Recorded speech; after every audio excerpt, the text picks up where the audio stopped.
ndinotya mhando dzangu dzakawanda kwese. Jesu swedera pedyo undidzivirire. Ndizvo taura tenzi nokupfava kwako. Chikurira ruchiva nokuzvida kwangu. Ndipeiwo simba rako unditungamire. Ndiite kuti ndinzwe izwi rako tenzi. Ndiite nditevere tsoka dzako pasi. Handina simba tenzi asi rako chete. Chitungamira zvino namazuva ese. Dzamara pakuguma ndive pamwe newe. Mazvita enyu asarura rwiyo nekuti ndo chido changu chandinacho. Amen. Mutauri wedu ndimai Zvitayo vari kutaura vanun'una. Shoko ravo, topiki yavo inoti kupa kune rufaro. Regai tikugamuchirei vanun'una kuti mauya. Regai tidzosere nguva iyi kwamuri. Regai ndinamati. Baba ndino. Amen. Tinotenda vakoma. Regaiwo nditi Manheru. Kuna kuwadzana ari pano Manheru ano. Manheru kune mutungamiri wedu vakoma. Kana paine madzimai vafundisi nomugamuchira ivo. Vana amai, vana gogo nevanun'una. Mufaro wangu Manheru ano kuti ndive pano apo tichaedza tichisimudzirane panyaya yekupa.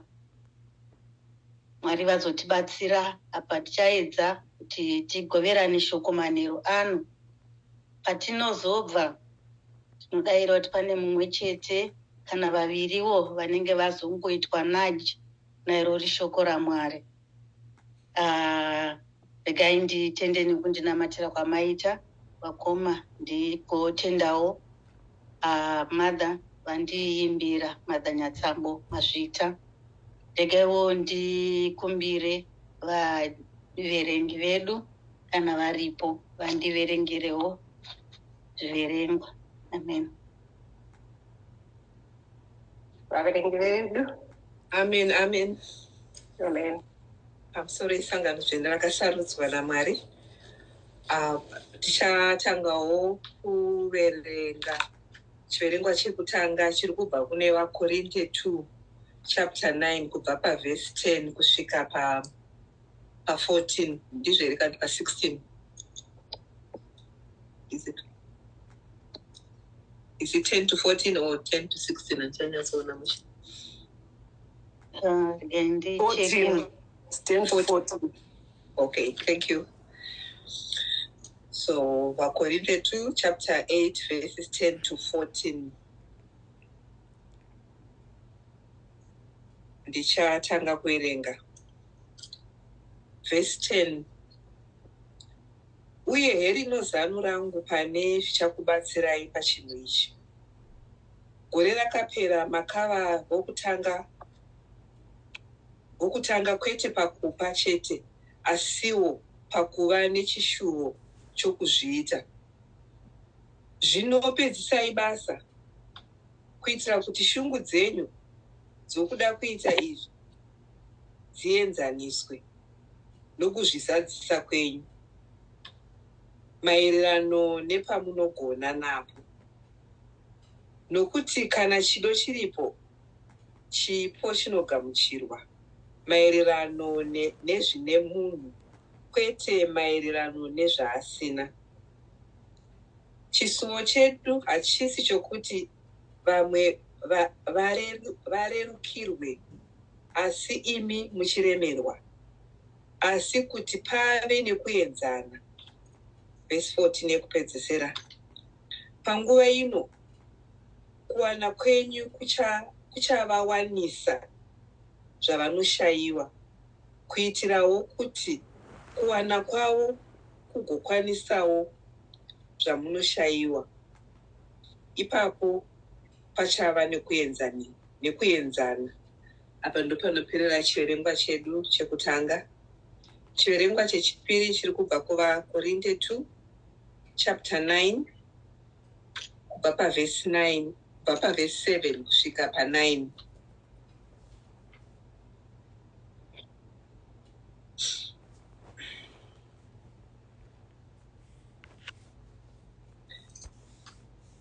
Kwete nokuda kwokuuya kwake bedzi, asiwo nokuda kwokunyaradza kwamakamupa. Akatiudza nezvokundishuva kwenyu, kusuva kwenyu kukuru, nokuva nehanya kwenyu pamusoro pangu.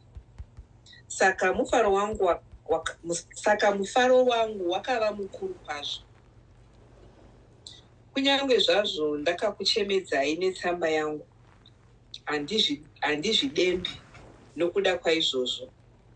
Kunyange zvangu ndakazvidemba, ndinoona kuti tsamba yangu yakakurwadzai, asi kwenguva duku chete.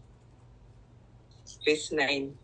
Asi zvino ndinofara, kwete nokuti makachema, asi nokuti kusuva kwenyu kwakaita kuti mutendeuke, nokuti makava nokusuwa kukuru sezvaidiwa naMwari, uye nokudaro hamuna kukakavadzwa nesu nenzira ipi zvayo.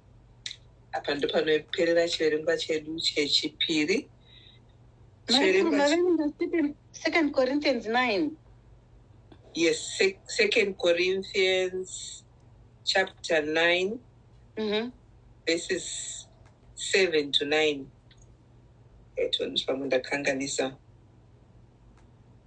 Sorry, I think I read the wrong one. Sorry about that. No, it's okay. Musoro weshoko ripo unoti kudyara zvizhinji. Verse 7.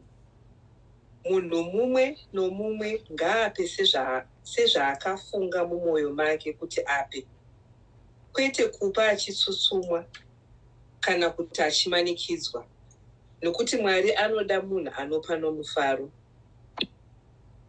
Uye Mwari anogona kuita kuti nyasha dziwande kwamuri, kuitira kuti muzvinhu zvose panguva dzose muine zvose zvamunoda, muchakwanisa kuita mabasa ose akanaka. Verse 9. Sezvazvakanyorwa zvichinzi, akaparadzira zvipo zvake kuvarombo, kururama kwake kunogara nokusingaperi. Apa ndopanoperera chiverengwa chedu chechipiri. Chiverengwa chechitatu chiri kubva kuna vaGalatia chapter 6 verse 2. Musoro weshoko uripo unoti kuita zvakanaka kuna vose. Verse 2. Takuriranai mitoro yenyu, uye nokudaro muchazadzisa murayiro waKristu. Toenda kuverse 8 kusvika ku10. Verse 8. Anodyarira nyama yake achakohwa kuparadzwa kunobva panyama iyoyo. Uyo anodyarira mweya achakohwa upenyu husingaperi hunobva pamweya iwoyo. Ngatiregei kuneta pakuita zvakanaka, nokuti nenguva yakafanira tichakohwa kana tisingaori mwoyo. Vhesi 10 yekupedzisira. Naizvozvo, zvatiine mukana, ngatiitei zvakanaka kuvanhu vose, zvikuru kune avo vari mumhuri yavatendi. Ndopanoperera chiverengwa chedu chechitatu. Chiverengwa chekupedzisira chiri kubva kune Mabasa eVapostori chapter 9.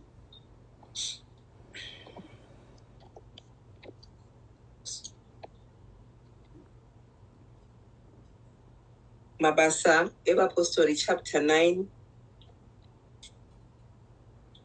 kubva pavhesi 36 kusvika pa42. Chatanga kuverenga vhesi 36. MuJopa maive nomudzidzi ainzi Tabhita. Kana zvichishandurwa Dhokasi, aiita zvakanaka nguva dzose uye achibatsira varombo. Panguva inenge iyoyo akatanga kurwara ndokubva afa. Mutumbi wake ukashambidzwa uye ukaiswa muimba yepamusoro.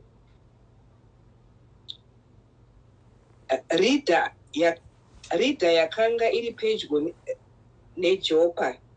Saka vadzidzi vakati vanzwa kuti Petro akanga ari muRidha, vakatuma varume vaviri kwaari kuti vandomukumbira vachiti, tapota uyai nokukurumidza.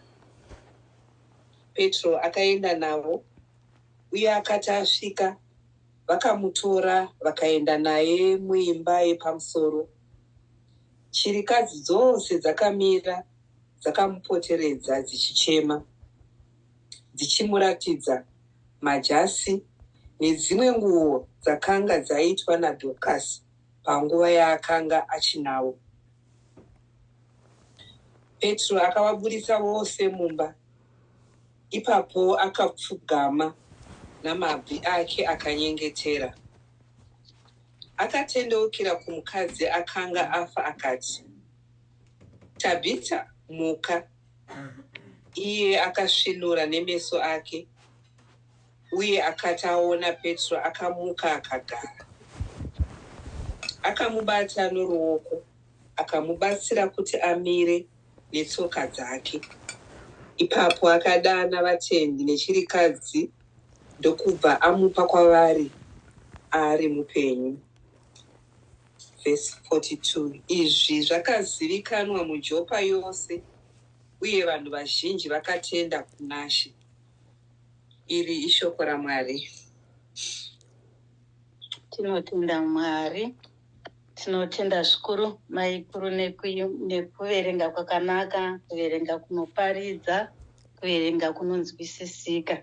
Mwari vakuitirewo zvakanaka. Manheru ano ndangouya kuti tizosimbisana nekuyeuchidzana nepamusoro pekupa.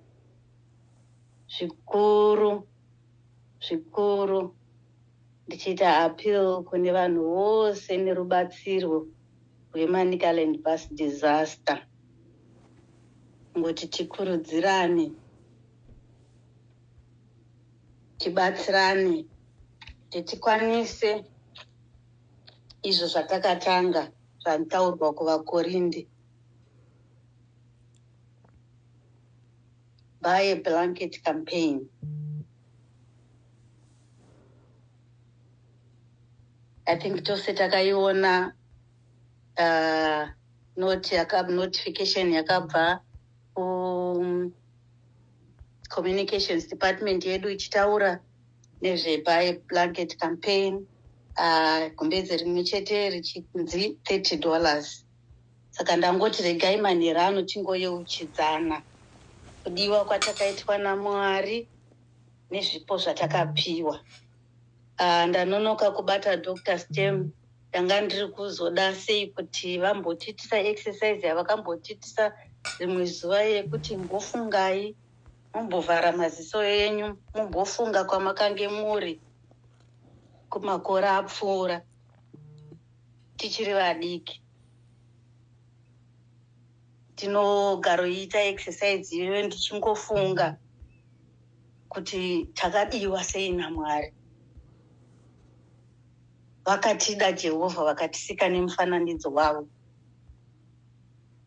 vakatipa zvinhu zvose zviri pasi pano kuti tive vatungamiri vazvo. Kudiwa kwakadii, kupiwa rudo nekupiwa zvipo, zvose zvavanotipa mukati meupenyu kuti tigone kurarama. Vanotaura vagoti pane rudo nepane zvipo Mwari vanenge varipo.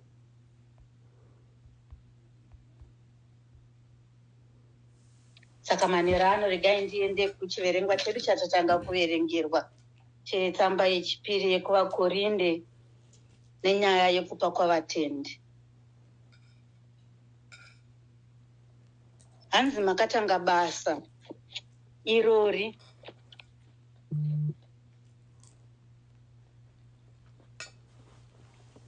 saka ngatishingairei kuriita basa irori. Hanzi hamuna kungoita bedzi asi makaridisawo.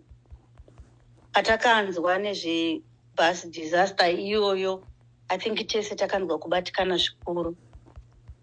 Saka shoko manero ano riri kuti yeuchidza kuti ngatishingairei, tishingirire kupedza basa racho sezvatakange taritanga. Nekuti hanzi kana chido chiripo chekubvisa zvipo, Mwari anogamuchira chipo chemunhu yeye nezvaanenge ainazvo. Hanzi Mwari havambokumbiri kuti tipe zvinhu zvatisina. Vanoti tipe according to our ability. Iyi yaive tsamba yainyorerwa kuvaKorinde naPaul nepamusaka pekupa kwevatendi kune imwe chechi yakanga ichishayiwa. Saka aiva achikurudzira kuti shingairai kuita basa ramakatanga nekuti Mwari vanoda kuenzanisa. Paverengwa naMai Chinake tazonzwa kuvhesi ya 14 ichitaura iyo ichiti izvi zvinoitirwa kuti panguva ino imi yamuine maguta mubatsirewo vane nzara kuti vagutewo. Patiri kuwana nguva ino isu, hanzi Mwari vanoda kuti tienzanisane. Saka Paul aikurudzira kuti zvamuri kuwana nguva ino, edzai kubatsira vane nzara. Hanzi dzimweni dzenguva imiwo muchapinda munzara, ivo vachazokubatsiraiwo panguva yedu yekutambudzika. Ishoko rakandibata zvikuru kuti patiri kuwana ngatipewo, nekuti nerimwe zuva tichasvika pakushayiwa. Ende nguva iyoyo kana ichinge yakwana, vatiri kubatsira ivava vanza vachazotibatsirawo kuti tigogona kuenzana.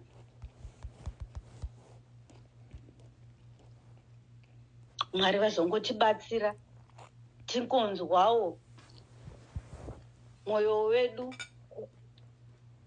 kuti regai tibatsire vari kutambudzika. Regai tibatsire dambudziko rawanikwa nevanhu vekumaNicaland. Iko zvino tese tinongoziva kuti kuri kutonhora sei kuZimbabwe. Saka Mwari vazongotibatsira kuti tigongo kwakuka tingonzwa kungosumudzirwa mukati memwoyo wedu kuti rega tiite chinhu ichi nekukurumbidza, nekuti inguva ino inguva yekutonhora. Dzimweni dzenguva magumbeza avakaenda navana gogo kuBernard Muzeki ndo ose avanga vainawo.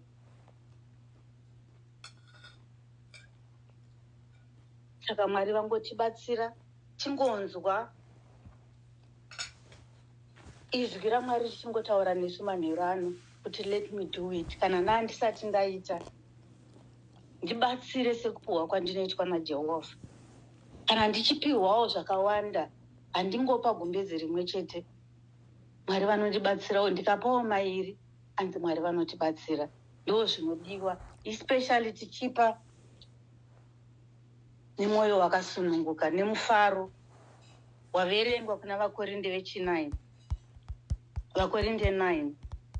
Hanzi pakubvisa zvipo, mumwe nomumwe ngaabvise zviya zvaakambofunga nechemumwoyo kuti ndizvo zvandingabvisa. I'm sure patakatanga kunzwa accident iyoyo takanzwa kubatikana zvikuru.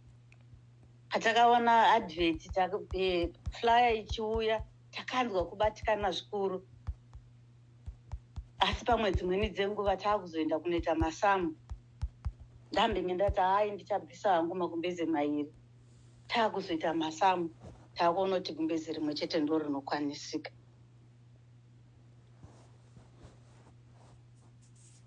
Hanzi ngatibvisei pane zvatakambonge tatanga kufunga. Apo tinenge taakupa, hanzi ngatipe nemufaro. Tisaite kupa setinomanikidzwa. Tisaite zvinhu nekunyunyuta. Hanzi nekuti Mwari anoda vanhu vanobvisa zvipo norufaro.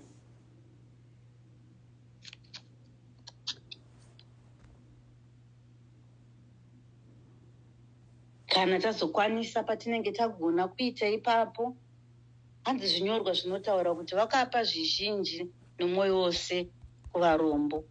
Musa wake ucharamba uripo kusvikira reni nareni. Musa waJehovha unoramba uri uinesu pose patinenge tiri. Nepamusaka pekupa, hanzi tisanyunyute.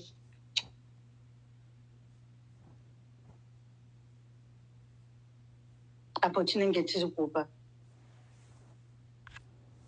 hanzi apo tiri kuudzwa nenyaya yekupa, nyaya yekunyunyuta, hanzi tirege kunyunyuta, nekuti dzimweni dzenguva hakufadze Mwari. Especially kana tiri kuita basa raJehovha, tiri kuita basa raMwari. Tinoyeuchidzwa nyaya yemaIsraelites. Paye pavakanga vaina Mozisi vari mugwenga, vava nenzara, vaneta nekudya chikafu chemugwenga. Vakanyunyuta, vachinyunyutira Mozisi naMwari. Vakati wakambotibvisirei kwatanga tiri kumaEgyptian, taidya.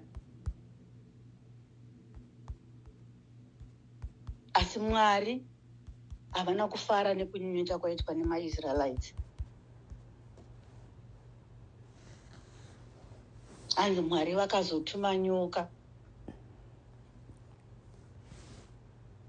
Dzaive neuturu dzikabva dzaruma vana vemaIsraelites.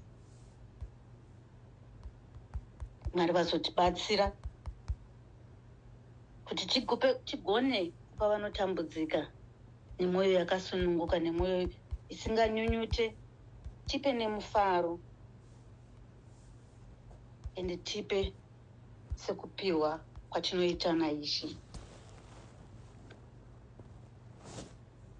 Tsamba yaverengwa yekumaGaratia yanzi iyo takuriranai mitoro. Hanzi kana tatakurirana mitoro, tinenge tazadzisa murayiro waKristu.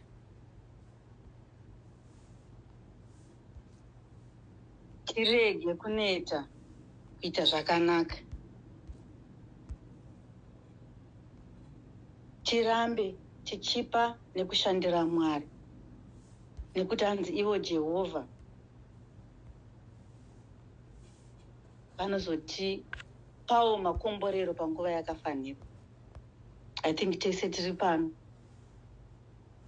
tinouya zuva nezuva tiine chinhu chatiri kutsvaga mukati meupenyu, tine chinhu chatinenge tichishuvira mukati meupenyu.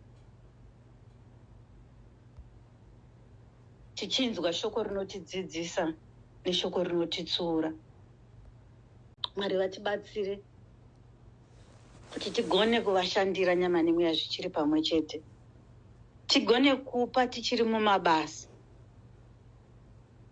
tigone kutaura shoko ravo miromo ichiri kugona kuvhurika nekuvharika, nekuti richasvika zuva rekuti kufamba kuchange kusisakwanisiki, kupa kunenge kusisakwanisiki, kutaura kunenge kusingakwanisiki. Hanzi ngatisanete kuita zvakanaka tichiri kugona kutaura, tichiri kugona kufamba, tichiri kugona kupa. Hanzi let's give. Pataverengerwa kuna zviito kune basa guru tese tinoriziva, basa raDhokasi raakaita achiri mupenyu. Rataurwa paakarwara, vanhu vakachema, vadzidzi vakatumira kunoshedzana Pita kuti uyai kunokurumbidza.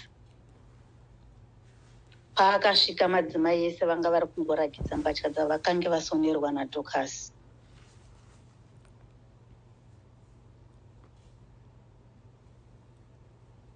Vari kuchema nepamusaka pemunhu akanga avaitira zvakanaka mukati meupenyu. Tichazowanawo here vanochema musi watinenge tarara? Tichazowanawo here vachazotimhanyira kuna tenzi kuti uyai kunomuoni? Munhu aichengeta nherera neshirikadzi uye afa. Mwari vozoita nyasha, vozotowedzera mamwe makore.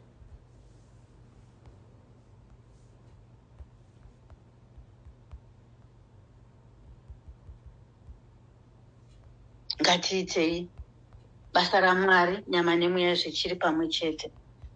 Last week takayeuchidzwa namaigura matunhu about chinangwa chegungano revadzimai. I think ndechekupedzisira ndichachiverenga. Zvinangwa zvegungano remadzimai, kubatsira avo vane upenyu hwemhuri hwapinda mudambudziko, zvaiitwa naDhokasi achiri mupenyu.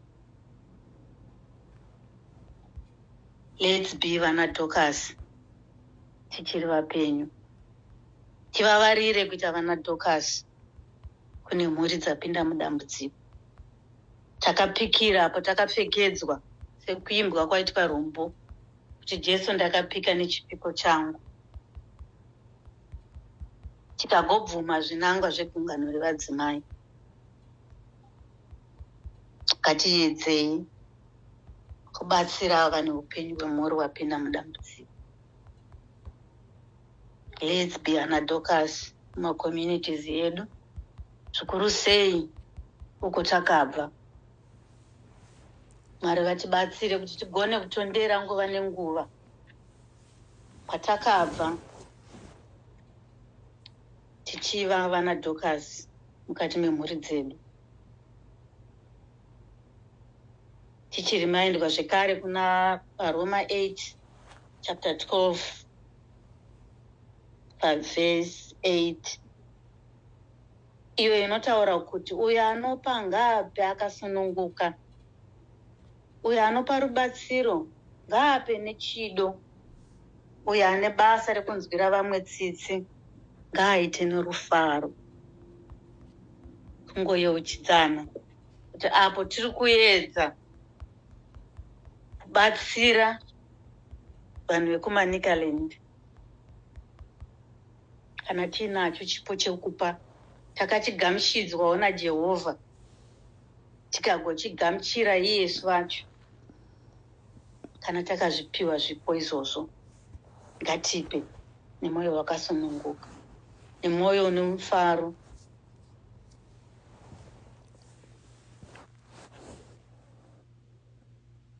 Mai Mutondoro vakambotaura rimwe gore vachitiparidzira nepamusaka pekuita mabasa akanaka mukati meupenyu tichiri vapenyu.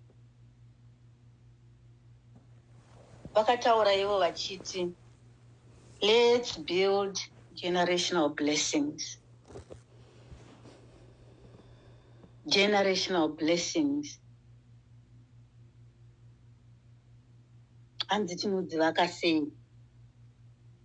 Hanzi kupa nekuita zvakanaka. Kupa kune mufaro. Hanzi iko kupa kune mufaro. Hanzi kunoita kuti rudzi rwese, vazukuru vezvizukuru, rudzi rwose rukomborerwe. Apo tinenge tiri kupa nekushanda basa raMwari nemufaro. Hanzi tiri kutovaka, we are building generational blessings. Kana asingadiwo here kuti rudzi rwese rugowana makomborero. Pamusaka pekupa sekupiwa kwatakaitwawo naMwari. Mwari vazotibatsira apo tiri kufamba irwo rwendo rweupenyu, apa tiri kuvavarira kupedzisa chatakatanga chekubatsira vanhu veManicaland. Tingonzwa kusundwa mukati memwoyo kuti kana ndanga ndisati ndingonzwa Mwari vachitaura neni manheru ano, apo tave kunorara. Madzanyatsambovaimba vhesi 3. Hanzi ndiite kuti ndinzwe izwi rako tenzi. Tingonzwa manheru ano, tave tega, vanhu vose varara, kuti Mwari vari kutaura nesu manheru ano vachiti kudii pamusaka pechiitiko ichocho.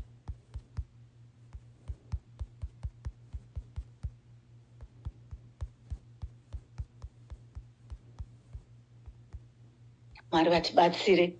Regaiwo ndiipedzise nekutaura neshoko rakataurwa naJesu apo vainge vachitaura naPeter, John chapter 21 kubvira pavhesi 15. Ndichaverenga hangu muchirungu. Apo Jesu akanga apedza kudya, akaenda kuna Peter akamubvunza achiti, Simon, son of John, do you truly love me more than these? Kupfuura vanhu vese.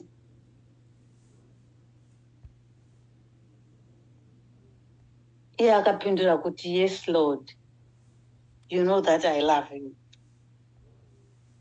Tikaubvunzwawo mubvunzo iwoyo manheru ano, Jesu vakamira pamberi pedu vakandibvunza weino vachiti maizi chavo, munondida here kupfuura vanhu vese? Ndinogona kudayira kuti hongu here kana kuti handikwanisi. Apo Peter akapindura kuti hongu Ishe. Jesu vakazomupindura vakati, feed my lambs.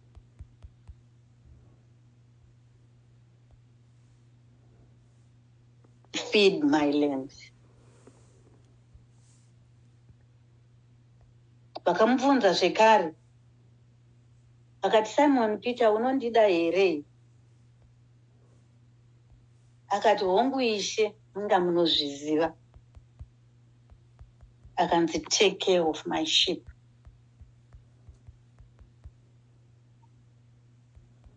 Zvinodaro ndapindura kuti hongu Ishe, ndinokudai. Zvino ndava kupiwa basa rekunzi take care of my sheep. Take care of mhuri dzekuManicaland. Vari kurara vasina chavakafuga. Isu tiri kutoita magumbezi ekukanda uko nekuko. Vakazomubvunza rwechitatu, Simon Peter uyo akanga akutotsama. Peter uyo akanga akutotsama. Akanzi, unondida here? Akati, inga Jehovha munozviziva ndinokudai. Akanzi, feed my sheep. Feed my sheep.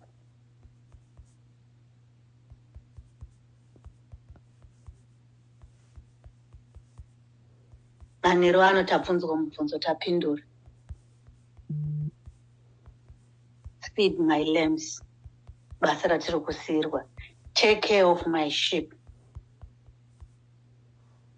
Feed my sheep.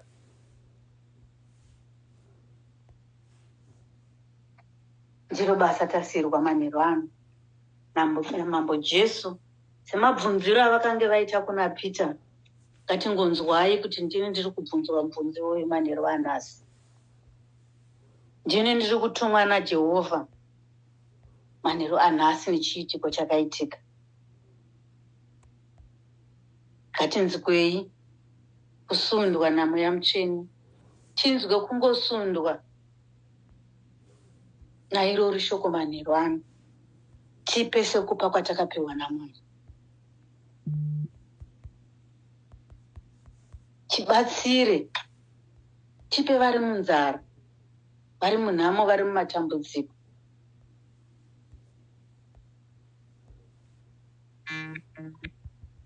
Tiite zvakazorehwa kutsamba yevaKorinde yaverengwa namai Chinake. Payapedzisa ndofunga vhesiro rarina kuverengwa, regai ndiriverenge, rekupedzisira rekuvaKorinde.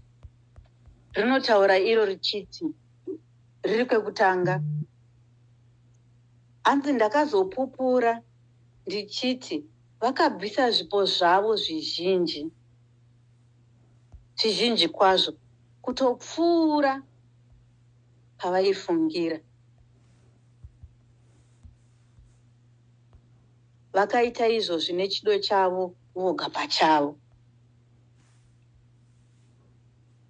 Vakapa zvipo zvizhinji kupfuura zvavaifungira. Mwari vakuzotibatsira manheru ano kuti tigogona kupa zvipo zvizhinji kupfuura zvaifungirwa. Tinoziva Mwari vanodzoreredza panenge pabviswa. Mwari vanokomborera kune vanotambanudza kunenge vabvisa. Semawaniro avo avanoita, hanzi Mwari havati munhu bvisa zvausina. Izvozvo zvingave zvishoma, zvingave zvakaita sei, hanzi ngatibvise sekupiwa kwatinoitwa naMwari.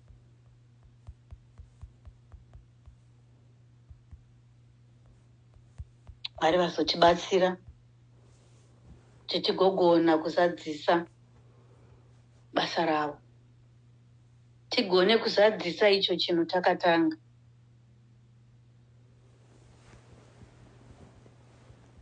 Muzita raBaba nereMwanakomana nereMweya Womweya. Amen. Amen, amen. Kupa kune rufaro takapiwa upenyu naJehovha. Tichapiwa zvese zvatiinazvo. Tichapawo here nemufaro.